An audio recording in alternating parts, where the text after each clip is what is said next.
Pozdrav čituljka! Danas čitamo Novi posao Desimira Detlića. Nedaleko od velikog drveta bilo je jezerce, a kraj njega su u lepoj kućici od site živele sestre Plovke, Zorka i Borka. Iako nisu bile bliznakinje, bile su toliko slične da su ih razlikovali samo po vrhovima kljunova. Zorka je tu imala malu mrku krljicu, a Borka nije.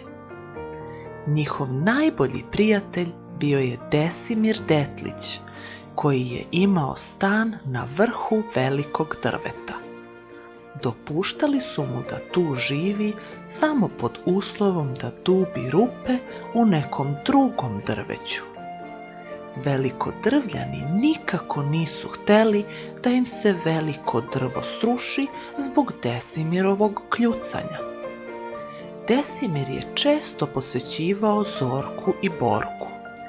I Borka mu je bila od velike pomoći, pošto je bila izvrstan knjigovođa, a Desimir je bio slab u sabiranju i oduzimanju, pa mu knjige nikad nisu bile u redu. Borka je uz pomoć svojeg malog računara sve začas sređivala. Jednog dana, dok ga je Zorka služila pitom od kopriva, jer ona je bila i odlična kuvarica, Desimir se zaplaka. Borka ga upita kakva ga je nevolja snašla.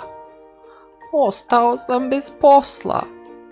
I Desimir, tužno jecajući, objasni. Bio sam raznosač mleka i jaja po velikom drvetu, a ja ne mogu da se uzdržim da ne kljucam stvari, takva mi je priroda. I onda se svi žale što su im jaja polupana, a tetrapak sa mlekom sav izbušen. I sad ne znam šta da radim da mi prođe vreme. Sestre Plovke pokušaše da ga uteše, ali bez uspeha. On ode sav nesrećan.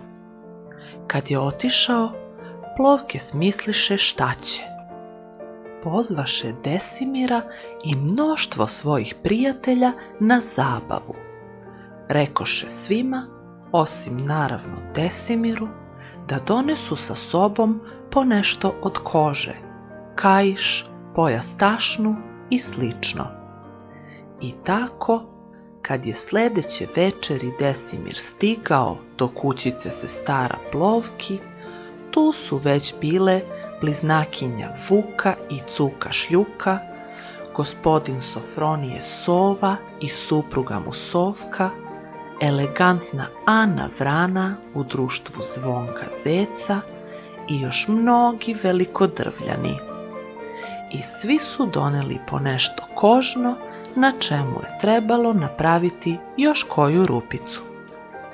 Molim te, Desimire, rekla je Ana Vrana, pošto imaš oštar kljun, probuši mi još jednu rupicu na pojasu, nešto mi je suviše labav.